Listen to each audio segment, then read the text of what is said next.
ಧ್ವಜ ದಂಗಲ್ ನಡೆದಂತಹ ಮಂಡ್ಯದಲ್ಲಿ ಈಗ ಬಂದ್ ಪಾಲಿಟಿಕ್ಸ್ ಶುರುವಾಗಿದೆ. ಹನುಮ ಧ್ವಜಕ್ಕೆ ಸಂಬಂಧಪಟ್ಟಂತೆ ಪಾಲಿಟಿಕ್ಸ್ ನಡೀತು. ಇಡೀ ರಾಜ್ಯಕ್ಕೂ ಕೂಡ ಇದು ವಿಸ್ತರಣೆಯಾಯಿತು. ಈಗ ಮಂಡ್ಯಕ್ಕೆ ಬಂದ್ನ ಬಿಸಿ ತಟ್ಟಲಿದೆ. ಹನುಮ ಧ್ವಜ ಇಳಿಸಿದ್ದಕ್ಕೆ ಫೆಬ್ರವರಿ 9ಕ್ಕೆ ಬಜರಂಗ ದಳ ಬಂದ್ಗೆ ಕರೆ ಕೊಟ್ಟಿದೆ. ಇನ್ನು ಮಂಡ್ಯದಲ್ಲಿ ಶಾಂತಿ ಕದಡಿದ್ದಕ್ಕೆ ಸಮಾನ ಮನಸ್ಕರ ವೇದಿಕೆಯಿಂದ ಫೆಬ್ರವರಿ 7ಕ್ಕೆ ಬಂದ್ಗೆ ಕರೆ ಕೊಡಲಾಗಿದೆ. ಒಂದು ದಿನದ ಅಂತರದಲ್ಲಿ ಮಂಡ್ಯದಲ್ಲಿ ಎರಡೆರಡು ಬಂದ್ಗಳು ಆಗ್ತಾ ಇರೋದ್ರಿಂದಾಗಿ ಸಮಾನ ಮನಸ್ಕರಿಂದ ಸರ್ಕಾರವನ್ನ ವಹಿಸಿಕೊಂಡು ಮಂಡ್ಯ ನಗರ ಬಂದ್ ಮಾಡೋದಕ್ಕೆ ಒಂದೆಡೆ ನಿರ್ಧಾರ ಮಾಡಲಾಗಿದೆ. ಇನ್ನು ಅದೇ ರೀತಿಯಾಗಿ ಬಜರಂಗ ದಳ ಕೂಡ ಸರ್ಕಾರದ ವಿರೋಧವಾಗಿ ಫೆಬ್ರವರಿ 9ಕ್ಕೆ ಬಂದ್ ಮಾಡ್ತಾ ಇದೆ. ಈ ಇಬ್ಬರ ನಡುವೆ ಇಬ್ಬರ ಪಾಲಿಟಿಕ್ಸ್ಗೆ ಪಾಪ ಮಂಡ್ಯ ಜನರಿಗೆ 2 ದಿನ ಬಂದ್ನ ಬಿಸಿ ತಟ್ಟುತ್ತೆ.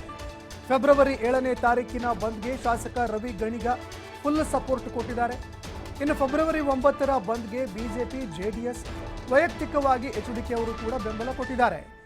ಶಾಂತವಾಗ್ತಾ ಇರುವಂತಹ ಮಂಡ್ಯದಲ್ಲಿ ಈಗ ಮತ್ತೆ ಬಂದ್ ಪಾಲಿಟಿಕ್ಸ್ ನಡೀತಾ ಇದೆ. ಈ ಬಂದ್ ಪಾಲಿಟಿಕ್ಸ್ಗೆ ಜನ ಹೈರಾಣಾಗಿ ಹೋಗ್ತಾರೆ. ಈಗಾಗಲೇ ಸಾಕಷ್ಟು ಜನ ಹೈರಾಣಾಗಿ ಹೋಗಿದ್ದಾರೆ. ಯಾವುದೇ ನಾಯಕರು ನಮ್ಮ ಮನೆಗೆ ಬರಬೇಡ್ರಪ್ಪ ಅಂತ ಆ ಒಂದು ಘಟನೆಯಲ್ಲಿ ಭಾಗಿಯಾಗಿದ್ದವರ ಮನೆಯವರು ಮನೆಗಳಿಗೆ ಬೀಗ ಹಾಕ್ತಾ ಇದ್ದಾರೆ. ಈ ನಡುವೆ ಮತ್ತೆ ಇದೀಗ ಬಂದ್ ಪಾಲಿಟಿಕ್ಸ್ ಶುರುವಾಗಿ ಶಾಂತಿಯುತವಾಗಿರುವಂತಹ ಮಂಡ್ಯವನ್ನ ಕದಡೋದಕ್ಕೆ ಒಂದು ರೀತಿಯಾಗಿ ತಯಾರಿ ನಡೀತಾ ಇದೆ. ಜಿಲ್ಲೆಯಲ್ಲಿ ಶಾಂತಿ ಸೌಹಾರ್ದತೆ ನೆಲೆಸಬೇಕಂತೇಳಿ ಜಿಲ್ಲಾಡಳಿತವನ್ನ ಒತ್ತಾಯಿಸಿ ಫೆಬ್ರವರಿ 7ನೇ ತಾರೀಕಿಗೆ ನಾವು ಸ್ವಯಂ ಪ್ರೇರಿತವಾಗಿ ಮಂಡ್ಯ ಸೌಹಾರ್ದತೆಯ ಭಾಗವಾಗಿ ನಾವು ಬಂದನ್ನ ಕರೆ ಕೊಡ್ತಿದ್ವಿ. ಸೊ ಇದರಲ್ಲಿ ಏನು ಅಲ್ಲಿ ಪಡೆದಿದ್ದ ರಾಷ್ಟ್ರ ಧ್ವಜಕ್ಕೆ ಅನುಮತಿ ಪಡೆದು ಬೇರೆ ಧ್ವಜವನ್ನು ಆರಿಸಿರೋಂಥವ್ರ ಮೇಲೆ ಸೂಕ್ತ ಕ್ರಮ ಆಗಬೇಕು. ಪುಂಡಾಟಿಕೆ ಮಾಡಿರೋಂಥ ಪುಂಡ್ರಿಗಳಿಗೆ ಅವ್ರ ಮೇಲೆ ಕಾನೂನು ಕ್ರಮ ಜರುಗಿಸಬೇಕು. ಅದೇ ರೀತಿ ಜಿಲ್ಲೆಯಲ್ಲಿ ಶಾಂತಿ ಸೌಹಾರ್ದತೆ ನೆಲೆಸಬೇಕನ್ನಂಥ ವಿಚಾರಗಳನ್ನ ಇಟ್ಟು ಈ ಸ್ವಯಂ ಪ್ರೇರಿತ ಫೆಬ್ರವರಿ 7ನೇ ತಾರೀಕು ಬಂದ್ಗೆ ನಾವೆಲ್ಲ ಕರೆ ಕೊಟ್ಟಿದ್ದೀವಿ. ಜಿಲ್ಲೆಯಲ್ಲಿ ಶಾಂತಿ ಸೌಹಾರ್ದತೆ ನೆಲೆಸಬೇಕಂತೇಳಿ ಜಿಲ್ಲಾಡಳಿತವನ್ನ ಒತ್ತಾಯಿಸಿ ಇನ್ನು ಈಗಾಗಲೇ ನಾವು ನೋಡ್ತಾ ಇದ್ವಿ, ಅನೇಕ ಸಾರ್ವಜನಿಕರು ಅಲ್ಲಿ ವಾಸ ಮಾಡ್ತಾ ಇರುವಂಥವ್ರು ಎಲ್ಲರೂ ಕೂಡ ಸಾಕಪ್ಪ ನಮ್ಮನ್ನ ಬಿಟ್ಬಿಡಿ ಅಂತ ತಮ್ಮ ಮನೆಗಳಿಗೆ ಬೀಗ ಹಾಕ್ತಾ ಇದ್ದಾರೆ. ನಮ್ಮ ಮಕ್ಕಳನ್ನ ಇಲ್ಲಿಗೆ ಬಿಟ್ಬಿಡಿ ಅಂತ ಮನವಿ ಮಾಡ್ಕೊಳ್ತಾ ಇದ್ದಾರೆ.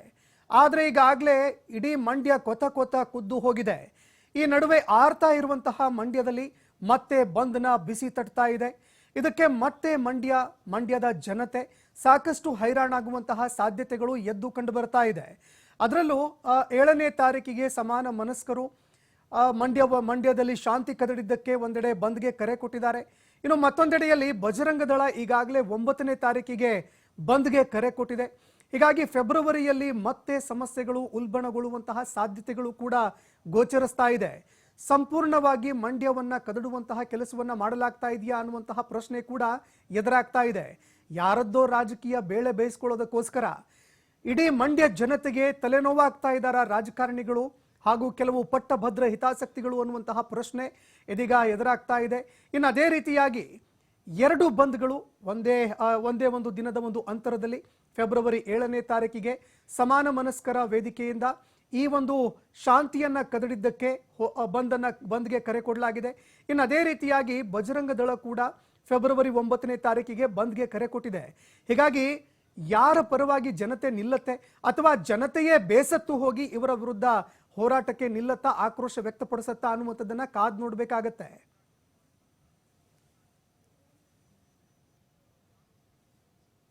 ಅದೇ ರೀತಿ ಜಿಲ್ಲೆಯಲ್ಲಿ ಶಾಂತಿ ಸೌಹಾರ್ದತೆ ನೆಲೆಸಬೇಕಂತೇಳಿ ಜಿಲ್ಲಾಡಳಿತವನ್ನ ಒತ್ತಾಯಿಸಿ ಫೆಬ್ರವರಿ 7ನೇ ತಾರೀಕಿಗೆ ನಾವು ಸ್ವಯಂ ಪ್ರೇರಿತವಾಗಿ ಮಂಡ್ಯ ಸೌಹಾರ್ದತೆಯ ಭಾಗವಾಗಿ ನಾವು ಬಂದನ್ನ ಕರೆ ಕೊಡ್ತಿದ್ವಿ. ಸೊ ಇದರಲ್ಲಿ ಏನು ಅಲ್ಲಿ ಪಡೆದಿದ್ದ ರಾಷ್ಟ್ರ ಧ್ವಜಕ್ಕೆ ಅನುಮತಿ ಪಡೆದು ಬೇರೆ ಧ್ವಜವನ್ನು ಆರಿಸಿರೋಂಥವ್ರ ಮೇಲೆ ಸೂಕ್ತ ಕ್ರಮ ಆಗಬೇಕು.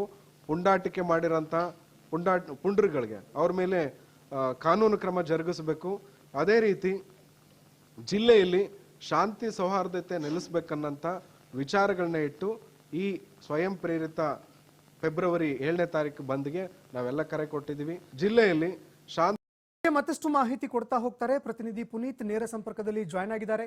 ಪುನೀತ್, ಒಂದೆಡೆಯಲ್ಲಿ ಈಗಾಗಲೇ ಇಡೀ ಮಂಡ್ಯ ಕೆರಗೋಡು ಗ್ರಾಮ ಅನುಭವಿಸಿದ್ದು ಸಾಕಷ್ಟು ಈ ನಡುವೆ ಕೆಲವು ಪಟ್ಟಭದ್ರ ಹಿತಾಸಕ್ತಿಗಳು, ಕೆಲವು ರಾಜಕೀಯ ಒಂದು ಹುನ್ನಾರ ಏನಿದೆ, ಇದಕ್ಕೆ ಮತ್ತೊಮ್ಮೆ ಇಡೀ ಮಂಡ್ಯ ಏನಾದರೂ ಸ್ತಬ್ಧ ಆಗುವಂತಹ ಸಾಧ್ಯತೆ ಇದೆಯಾ? ಆ ಒಂದು ಸಮಸ್ಯೆ ಮತ್ತೆ ಎದುರಾಗುವಂತಹ ಸಾಧ್ಯತೆ ಏನಾದರೂ ಇದೆಯಾ? ಮಂಡ್ಯ ಬಂದ್ಗೆ ಕರೆ ಕೊಡಲಾಗಿದೆ, ಅದು ಕೂಡ ಎರಡೆರಡು ಬಂದ್ಗೆ ಕರೆ ಕೊಡಲಾಗಿದೆ. ಇದರಲ್ಲಿ ಜನತೆಗೆ ಬಹಳಷ್ಟು ಸಮಸ್ಯೆ ಆಗತ್ತಾ ಅಂತ.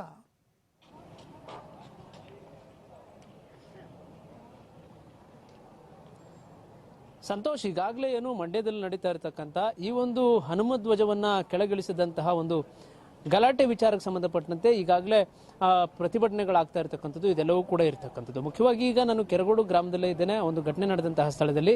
ಇನ್ನು ಈ ಒಂದು ಘಟನೆಯಿಂದಾಗಿ ಫೆಬ್ರವರಿ 9ನೇ ತಾರೀಕು ಬಂದ್ಗೆ ಕರೆಯನ್ನ ಕೊಡ್ತಕ್ಕಂಥ ಒಂದು ಕೆಲಸವನ್ನ ಹಿಂದೂಪರ ಸಂಘಟನೆಗಳು ಮಾಡಿರ್ತಕ್ಕಂಥದ್ದು. ಹೀಗಾಗಿ ಈ ಒಂದು ಬಂದು ಯಾವುದೇ ರೀತಿಯಲ್ಲೂ ಕೂಡ ಮುಖ್ಯ ಆಗೋದಿಲ್ಲ ಅನ್ನೋ ಒಂದು ನಿಟ್ಟಿನಲ್ಲಿ ಈಗಾಗಲೇ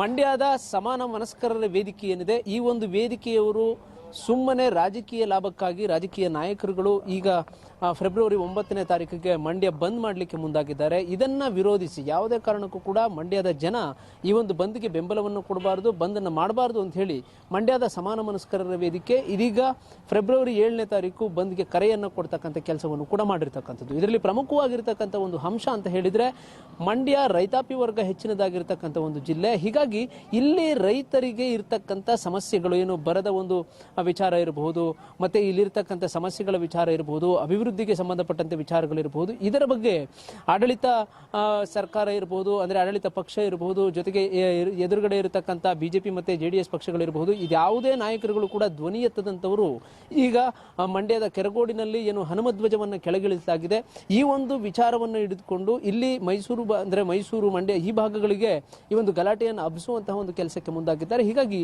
ಮಂಡ್ಯದ ಜನ ಇದಕ್ಕೆ ಕಿವಿಗೊಡಬಾರದು ಅಂತ ಹೇಳಿ ಫೆಬ್ರವರಿ 7ನೇ ತಾರೀಕು ಈ ಒಂದು ಬಂದ್ಗೆ ಕರೆಯನ್ನು ಕೊಡುವ ಮುಖಾಂತರ ಈ ಒಂದು ಘಟನೆಯ ವಿಚಾರಕ್ಕೆ ಸಂಬಂಧಪಟ್ಟಂತೆ ಅರಿವನ್ನು ಮೂಡಿಸುವಂತಹ ನಿಟ್ಟಿನಲ್ಲಿ ಸಾಕಷ್ಟು ಕಾರ್ಯಪ್ರವೃತ್ತರಾಗಿರ್ತಕ್ಕಂಥದ್ದು. ಮುಖ್ಯವಾಗಿ ಈಗ ನಾವು ಆ ಕೆರಗೋಡಿನಲ್ಲಿದ್ದೇವೆ, ಇಲ್ಲಿಯ ಒಂದು ಪರಿಸ್ಥಿತಿಯನ್ನು ಕೂಡ ಈ ಸಂದರ್ಭದಲ್ಲಿ ತೋರ್ಪಡಿಸುವಂತ ಕೆಲಸವನ್ನು ಕೂಡ ನಾನು ಮಾಡ್ತೇನೆ. ಮುಖ್ಯವಾಗಿ ಆ ಕೆರಗೋಡು ಗ್ರಾಮ ಏನಿದೆ, ಈ ಒಂದು ಕೆರಗೋಡು ಗ್ರಾಮದಲ್ಲಿಯೇ ಧ್ವಜವನ್ನ ಅಂದ್ರೆ ಹನುಮನ ಧ್ವಜವನ್ನ ಈ ಒಂದು ಧ್ವಜಸ್ತಂಭದಿಂದ ಕೆಳಗಿಳಿಸಿದ್ರು ಅನ್ನೋ ಕಾರಣಕ್ಕೆ ಈಗ ಸಾಕಷ್ಟು ಗದ್ದಲ ಉಂಟಾಗಿರ್ತಕ್ಕಂಥದ್ದು, ಗಲಾಟೆಗಳಾಗ್ತಾ ಇರತಕ್ಕಂಥದ್ದು. ಇದರೆಲ್ಲದರ ನಡುವೆ ರಾಜಕೀಯ ತಿರುವನ್ನು ಪಡೆದುಕೊಂಡಿರ್ತಕ್ಕಂಥ ಈ ಒಂದು ಘಟನೆ ಫೆಬ್ರವರಿ 9ನೇ ತಾರೀಕು ಹಿಂದೂಪರ ಸಂಘಟನೆಗಳು ಏನು ಬಂದ್ಗೆ ಕರೆಯನ್ನು ಕೊಡುವಂತಹ ಹಂತಕ್ಕೂ ಕೂಡ ತಲುಪಿರ್ತಕ್ಕಂಥದ್ದು. ಆದರೆ ಮಂಡ್ಯದ ಸಮಾನ ಮನಸ್ಕರರ ವೇದಿಕೆ, ಮಂಡ್ಯ ಶಾಂತಿ ಸುವ್ಯವಸ್ಥೆ ಇರತಕ್ಕಂಥ ಅಂದ್ರೆ ಶಾಂತಿ ಸೌಹಾರ್ದತೆಯಲ್ಲಿ ಇರತಕ್ಕಂಥ ಒಂದು ಜಿಲ್ಲೆ, ಇಲ್ಲಿ ರೈತಾಪಿ ವರ್ಗ ಇರತಕ್ಕಂಥ ಜಿಲ್ಲೆಯಾಗಿರ್ತಕ್ಕಂಥ ಒಂದು ಹಿನ್ನೆಲೆಯಲ್ಲಿ ಈ ತರದ ಗಲಾಟೆಗಳಿಗೆ ಯಾವುದೇ ರೀತಿಯಲ್ಲೂ ಕೂಡ ಅವಕಾಶಗಳನ್ನು ಕೊಡಬಾರದು. ಬದಲಿಗೆ ಅಷ್ಟೊಂದು ಮಂಡ್ಯದ ಜನರ ಬಗ್ಗೆ ಇವರಿಗೆ ಕಾಳಜಿ ಇದ್ದಂತಹ ಸಂದರ್ಭದಲ್ಲಿ ಬರದಲ್ಲಿ ನೊಂದಿರತಕ್ಕಂಥ ರೈತರುಗಳಿರಬಹುದು, ಜೊತೆಗೆ ಅಭಿವೃದ್ಧಿಯ ವಿಚಾರಕ್ಕೆ ಸಂಬಂಧಪಟ್ಟಂತೆ ಚರ್ಚೆಗಳನ್ನು ಮಾಡಬಹುದಿತ್ತು, ಅದಕ್ಕೆ ಸಂಬಂಧಪಟ್ಟಂತೆ ಪ್ರತಿಭಟನೆಗಳನ್ನು ಮಾಡಬಹುದಿತ್ತು. ಅದಾವುದನ್ನೂ ಮಾಡದಂತಹ ಮೂರೂ ಪಕ್ಷದ ನಾಯಕರುಗಳು ಮಂಡ್ಯದಲ್ಲಿ ಗಲಾಟೆಯನ್ನು ಸೃಷ್ಟಿಸುವಂತಹ ಕೆಲಸಕ್ಕೆ ಮುಂದಾಗಿದ್ದಾರೆ. ಎಸ್ಪೆಷಲಿ ಬಹಳ ಪ್ರಮುಖವಾಗಿ ಬಿಜೆಪಿ ಪಕ್ಷ ಏನಿದೆ, ಈ ಒಂದು ಬಿಜೆಪಿಯ ನಾಯಕರು ಕರಾವಳಿಯ ಭಾಗದಲ್ಲಿದ್ದಂತಹ ಈ ತರದ ಒಂದು ಬಾವುಟದ ಗಲಾಟೆಗಳಿರಬಹುದು, ಧರ್ಮಗಳ ನಡುವಿನ ಗಲಾಟೆಗಳಿರಬಹುದು, ಇದನ್ನ ಮಂಡ್ಯಕ್ಕೆ ವಿಸ್ತರಿಸುವಂತಹ ಒಂದು ಕೆಲಸವನ್ನ ಮಾಡ್ತಾ ಇದ್ದಾರೆ. ಇದನ್ನ ತಡೆಯುವಂತಹ ನಿಟ್ಟಿನಲ್ಲೇ ನಾವು ಫೆಬ್ರವರಿ 7ನೇ ತಾರೀಕು ಮಂಡ್ಯವನ್ನ ಬಂದ್ ಮಾಡಲಿಕ್ಕೆ ಕರೆಯನ್ನು ಕೊಡ್ತಾ ಇದ್ದೇವೆ. ಹೀಗಾಗಿ ಈ ಒಂದು ಘಟನೆಗೆ ಯಾವುದೇ ರೀತಿಯಲ್ಲೂ ಕೂಡ ಮಂಡ್ಯದ ಜನ ಕಿವಿಯನ್ನ ಕೊಡಬಾರದು. ಅದರಲ್ಲೂ ಹೆಚ್ಚಿನದಾಗಿ ಯುವಕರಂತೂ ಇತ್ತ ಮುಖ ಮಾಡತಕ್ಕಂಥ ಕೆಲಸವನ್ನ ಮಾಡಬಾರದು. ಇವರೆಲ್ಲರೂ ಕೂಡ ಹಿಂದೂ ಅನ್ನೋ ಒಂದು ಹೆಸರು ಇರಬಹುದು, ಜೊತೆಗೆ ಕೇಸರಿಯ ಧ್ವಜ ಅನ್ನೋ ಒಂದು ಹೆಸರನ್ನು ಹಿಡಿದುಕೊಂಡು ಮಂಡ್ಯದಲ್ಲಿ ಅಶಾಂತಿಯ ವಾತಾವರಣವನ್ನು ನಿರ್ಮಾಣ ಮಾಡುವಂತಹ ಒಂದು ಕೆಲಸಕ್ಕೆ ಮುಂದಾಗಿದ್ದಾರೆ. ಈಗಾಗಲೇ ಕೆರಗೋಡು ಗ್ರಾಮದಲ್ಲಿ ಇರತಕ್ಕಂಥ ಒಂದು ಘಟನೆ ಬೇರೆ ಬೇರೆ ಭಾಗಗಳಿಗೆ ವಿಸ್ತರಿಸುವಂತಹ ಮೊದಲೇ ನಾವು ಎಚ್ಚೆತ್ತುಕೊಳ್ಬೇಕಾಗಿದೆ. ಯಾಕೆಂತ ಹೇಳಿದ್ರೆ ಮಂಡ್ಯದಲ್ಲಿ ಕೆರಗೋಡಿನಲ್ಲಿ ನಡೆದಂತಹ ಘಟನೆ ಏನಿದೆ, ಆ ಒಂದು ಘಟನೆಯಲ್ಲಿ ಹಲವು ಯುವಕರು ಹೊರಗಡೆ ಭಾಗದಿಂದ ಬಂದಿರತಕ್ಕಂಥವರು ಇದ್ದಾರೆ. ಹೀಗಾಗಿ ಇದೆಲ್ಲವೂ ಕೂಡ ನಿಲ್ಲಬೇಕು. ನಮ್ಮ ಮಂಡ್ಯಕ್ಕೆ ಕೆಟ್ಟ ಹೆಸರನ್ನು ತರಲಿಕ್ಕೆ ಮುಂದಾಗಿರ್ತಕ್ಕಂಥ ರಾಜಕೀಯ ನಾಯಕರ ನಡೆಗಳನ್ನು ಧಿಕ್ಕರಿಸುವಂತಹ ಕೆಲಸ ಆಗಬೇಕು ಅಂತ ಹೇಳಿ ಈಗ ಮಂಡ್ಯದ ಸಮಾನ ಮನಸ್ಕರರ ವೇದಿಕೆ ಮುಂದಾಗಿರ್ತಕ್ಕಂಥದ್ದು. ಯಾಕೆಂತ ಹೇಳಿದ್ರೆ ಸರ್ಕಾರಿ ಜಾಗದಲ್ಲಿ ರಾಷ್ಟ್ರಧ್ವಜವನ್ನ ಹಾಕಿರ್ತಕ್ಕಂಥದ್ದು ಇರ್ಬೋದು, ಜೊತೆಗೆ ಏನು ಆ ಒಂದು ಸಂದರ್ಭದಲ್ಲಿ ಹನುಮಧ್ವಜವನ್ನು ಹಾಕಿರ್ತಕ್ಕಂಥದ್ದು ಇರ್ಬೋದು, ಮತ್ತೊಂದು ಕಡೆ ರೈತರು, ಅಂಬೇಡ್ಕರ್, ಜೊತೆಗೆ ಮುಸ್ಲಿಮರು ಇವರೆಲ್ಲರೂ ಕೂಡ ಬೇರೆ ಬೇರೆ ಧ್ವಜಗಳನ್ನು ಹಾಕ್ತೇವೆ ಅಂತ ಅನ್ನೋ ಒಂದು ಪ್ರಶ್ನೆಗಳು ಎದ್ದಂತಹ ಸಂದರ್ಭದಲ್ಲಿ ಮತ್ತಷ್ಟು ಗದ್ದಲಗಳು ಉಂಟಾಗ್ತವೆ. ಹೀಗಾಗಿ ಇಲ್ಲಿ ಶಾಂತಿ ನೆಲೆಸುವಂತಹ ನಿಟ್ಟಿನಲ್ಲಿ ಸರ್ಕಾರಿ ಅಧಿಕಾರಿಗಳಿರಬಹುದು, ಜೊತೆಗೆ ಚುನಾಯಿತ ಪ್ರತಿನಿಧಿಗಳು ಶಾಂತಿ ಸಭೆಯನ್ನು ನಡೆಸುವ ಮುಖಾಂತರ ಅಸಮಾಧಾನಗೊಂಡಿರತಕ್ಕಂಥ ನಾಯಕರೆಲ್ಲರನ್ನೂ ಕೂಡ ಮನವೊಲಿಸಿ ಶಾಂತಿ ನೆಲೆಸುವಂತಹ ನಿಟ್ಟಿನಲ್ಲಿ ಕಾರ್ಯಪ್ರವೃತ್ತರಾಗಬೇಕು. ಅದನ್ನ ಬಿಟ್ಟು ತಮ್ಮ ರಾಜಕೀಯ ಲಾಭಕ್ಕಾಗಿ ಮತ್ತಷ್ಟು ಭುಗಿಲೇಳಿಸುವಂತಹ ಕೆಲಸಕ್ಕೆ ಮುಂದಾಗಬಾರದು ಅಂತ ಹೇಳಿ ಈಗ ಅವರು ಇಡೀ ಮಂಡ್ಯದ ಜನರಿಗೆ ಫೆಬ್ರವರಿ 9ನೇ ತಾರೀಕು ಹಿಂದೂಪರ ಸಂಘಟನೆಗಳು ಕೊಟ್ಟಿರತಕ್ಕಂಥ ಬಂದ್ಗೆ ಕರೆ ಏನಿದೆ ಆ ಒಂದು ಬಂದನ್ನು ಬೆಂಬಲಿಸಬಾರದು. ಫೆಬ್ರವರಿ 7ನೇ ತಾರೀಕು ಈ ರಾಜಕೀಯ ನಾಯಕರುಗಳು ಮಾಡ್ತಾ ಇರತಕ್ಕಂಥ ಬಿಜೆಪಿ ಮತ್ತೆ JDS ನ ದೋಸ್ತಿ ನಾಯಕರುಗಳು ಮಾಡ್ತಾ ಇರತಕ್ಕಂಥ ಈ ಒಂದು ಕುತಂತ್ರ ಏನಿದೆ ಇದರೆಲ್ಲದರ ಅರಿವನ್ನು ಮಾಡುವಂತಹ ನಿಟ್ಟಿನಲ್ಲೇ ಫೆಬ್ರವರಿ 7ನೇ ತಾರೀಕು ಇದೀಗ ಮಂಡ್ಯ ಬಂದ್ಗೆ ಕರೆಯನ್ನು ಕೊಡ್ತಕ್ಕಂಥ ಕೆಲಸವನ್ನ ಸಮಾನ ಮನಸ್ಕರರ ವೇದಿಕೆ ಮಾಡ್ತಾ ಇರತಕ್ಕಂಥದ್ದು. ಇದೆಲ್ಲವನ್ನು ಕೂಡ ನೋಡಿದಂತಹ ಸಂದರ್ಭದಲ್ಲಿ ರಾಜಕೀಯ ನಾಯಕರುಗಳ ಒಂದು ನಡೆಗಳಿರಬಹುದು, ಇದನ್ನೆಲ್ಲವನ್ನು ಕೂಡ ನೋಡಿದಂತಹ ಸಂದರ್ಭದಲ್ಲಿ ಎಲ್ಲೋ ಒಂದು ಕಡೆ ಇಲ್ಲಿ ಹನುಮನ ಭಕ್ತಿಯೂ ಇಲ್ಲ, ರಾಮನ ಭಕ್ತಿಯೂ ಇಲ್ಲ, ರಾಷ್ಟ್ರಭಕ್ತಿಯೂ ಇಲ್ಲ, ಕೇವಲ ರಾಜಕೀಯ ಭಕ್ತಿ ಮಾತ್ರ ಈ ಮೂರು ಪಕ್ಷದ ನಾಯಕರುಗಳಿಗಿದೆ ಅನ್ನೋದು ಇಲ್ಲಿ ಸ್ಪಷ್ಟವಾಗಿ ಕಂಡು ಬರುತ್ತೆ. ಯಾಕೆಂತ ಹೇಳಿದ್ರೆ ಈ ಒಂದು ಗ್ರಾಮವನ್ನ ಗಮನಿಸಿದಂತಹ ಸಂದರ್ಭದಲ್ಲಿ ಬಹುತೇಕ ರೈತಾಪಿ ವರ್ಗ ಇರತಕ್ಕಂಥ ಜನ ಪ್ರತಿ ವರ್ಷವೂ ಕೂಡ ತಮ್ಮ ಕೃಷಿ ಚಟುವಟಿಕೆಗಳಲ್ಲಿ ತೊಡಗ್ತಾರೆ. ಅದನ್ನ ಹೊರತುಪಡಿಸಿದ್ರೆ ಇನ್ಯಾವುದೇ ರೀತಿಯಲ್ಲೂ ಕೂಡ ಈ ತರದ ರಾಜಕೀಯ ಚಟುವಟಿಕೆಗಳಿಗೆ ಗಮನ ಕೊಡದೇ ಇರುವಂತಹ ಜಾಗದಲ್ಲಿ ಈಗ ಧ್ವಜದ ಒಂದು ಗಲಾಟೆ ಸೃಷ್ಟಿಯಾಗಿರ್ತಕ್ಕಂಥದ್ದು. ಬದಲಿಗೆ ಇಲ್ಲಿ ರೈತರಿಗೆ ಆಗಿರತಕ್ಕಂಥ ಅನ್ಯಾಯ ಏನಾಗಿದೆ, ಬರದ ಒಂದು ಸಮಸ್ಯೆಯಿಂದ ಆಗಿರತಕ್ಕಂಥ ಬೆಳೆ ನಷ್ಟಗಳಿರಬಹುದು, ಜೊತೆಗೆ ಇಲ್ಲಿ ಅಭಿವೃದ್ಧಿಯ ವಿಚಾರದಲ್ಲಿ ಆಗಿರತಕ್ಕಂಥ ವ್ಯತ್ಯಯಗಳಿರಬಹುದು, ಇದನ್ನ ಸರಿಪಡಿಸುವಂತ ಒಂದು ಕೆಲಸವನ್ನ ಮಾಡಬೇಕಾದಂತಹ ರಾಜಕೀಯ ನಾಯಕರು, ಅಭಿವೃದ್ಧಿಯ ವಿಚಾರಕ್ಕೆ ಹೋರಾಟವನ್ನು ಮಾಡಬೇಕಾದಂತಹ ನಾಯಕರು ಇಲ್ಲಿ ಅಶಾಂತಿಯ ವಾತಾವರಣವನ್ನ ನಿರ್ಮಾಣ ಮಾಡಿದ್ದಾರೆ ಅನ್ನೋದು ಸ್ಪಷ್ಟವಾಗಿ ಕಂಡು ಬರುತ್ತೆ. ಅದನ್ನ ಹೊರತುಪಡಿಸಿದ್ರೆ ಇಲ್ಲೆಲ್ಲಿಯೂ ಕೂಡ ಧ್ವಜದ ವಿಚಾರಕ್ಕೆ ಸಂಬಂಧಪಟ್ಟಂತೆ ಇಡೀ ರೈತಾಪಿ ವರ್ಗ ಬೀದಿಗಿಳಿದಿರತಕ್ಕಂಥದ್ದು ಕಂಡು ಬರ್ತಾ ಇಲ್ಲ. ಕೇವಲ ರಾಜಕೀಯ ತಿರುವನ್ನ ಪಡೆದುಕೊಂಡಿರ್ತಕ್ಕಂಥ ಒಂದು ಘಟನೆ ಇದಾಗಿರ್ತಕ್ಕಂಥದ್ದು ಸ್ಪಷ್ಟವಾಗಿ ಕಾಣ್ತಾ ಇದೆ. ಸಂತೋಷ್, ಧನ್ಯವಾದಗಳು ಪುನೀತ್ ನಿಮ್ಮೆಲ್ಲ ಮಾಹಿತಿಗೆ.